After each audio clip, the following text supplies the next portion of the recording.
दीपक की ज्योति से आपको जीवन में उजाला मिले।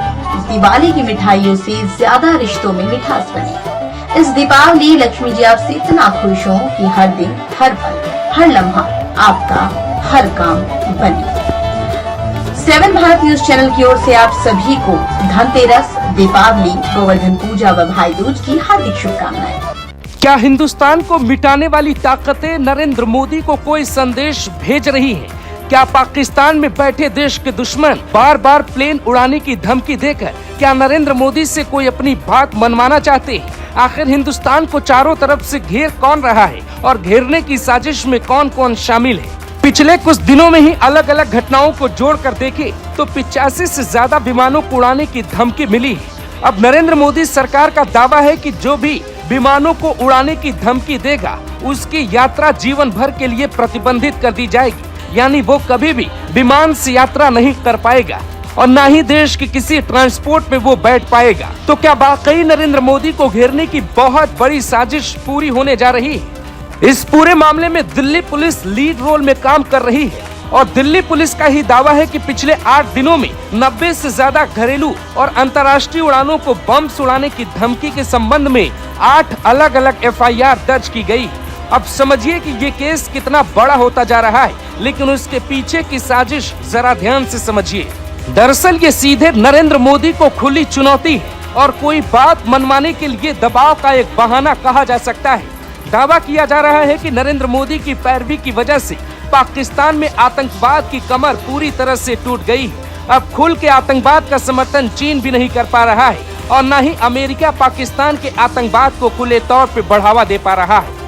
नरेंद्र मोदी की कोशिश की वजह से रशिया और कई देशों ने मिलकर पाकिस्तान को चारों तरफ से कुछ इस तरीके से घेरा कि पाकिस्तान हिंदुस्तान के सामने नतमस्तक की स्थिति में दिखाई देने लगा है।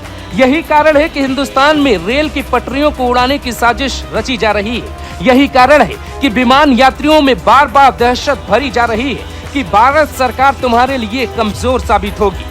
एक खुफिया रिपोर्ट दावा करती है कि विमानों और रेल पटरियों के साथ इस तरीके का मजाक करने वाले लोग कौन हैं, उनके बारे में डिटेल में जानकारी निकालकर वो एजेंसी दावा करती है कि ये सभी भारत विरोधी पाकिस्तानी और हिंदुस्तान के अलग अलग देशों में छिपे लोगों का नेटवर्क बन रहा है, जिसके कारण रेल की पटरियों को उड़ाने और विमानों को निशाने पे लेने की कोशिश की जा रही है। अगर इस कहानी को पुख्ता करना है तो ये सबूत आपके सामने है। जब प्रधानमंत्री नरेंद्र मोदी ने 15 अगस्त को लाल किले की प्राचीर से एक बात कही थी, नरेंद्र मोदी ने खुले तौर पे कहा था कि दुनिया भर की ताकतें हिंदुस्तान को तोड़ने में लगी हैं। उनका कहना था कि विदेशी ताकतों का हस्तक्षेप लगभग हिंदुस्तान में बढ़ने लगा है। तो नरेंद्र मोदी को ऐसा क्यों कहना पड़ा और विदेशी ताकतों को हिंदुस्तान में पनाह कौन दे रहा है, इस बात को भी समझेंगे, लेकिन पहले नरेंद्र मोदी का बयान सुनिए।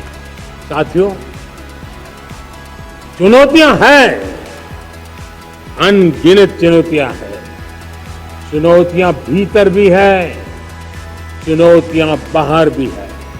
ये खुले तौर पे नरेंद्र मोदी को घेरने का प्लान ए था, लेकिन प्लान बी इससे ज्यादा कहीं खतरनाक है।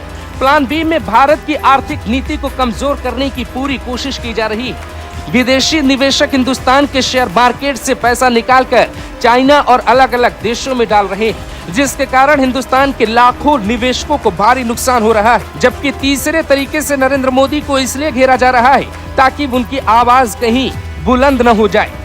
तीसरी तरफ से घेरने वाला कोई विरोधी नहीं बल्कि हिंदुस्तान के ही नेता है।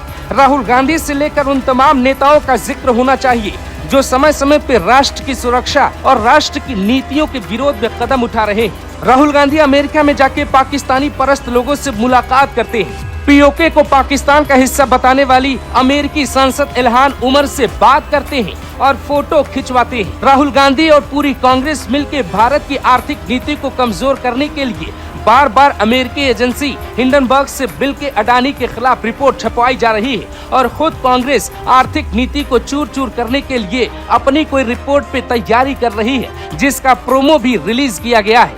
इसीलिए योगी आदित्यनाथ खुलकर कहते हैं बटेंगे तो कटेंगे, लेकिन नरेंद्र मोदी के ऊपर इतना दबाव है कि वो इशारों ही इशारों में कहते हैं बटेंगे तो वह हमारी महफिल पर हंसेंगे।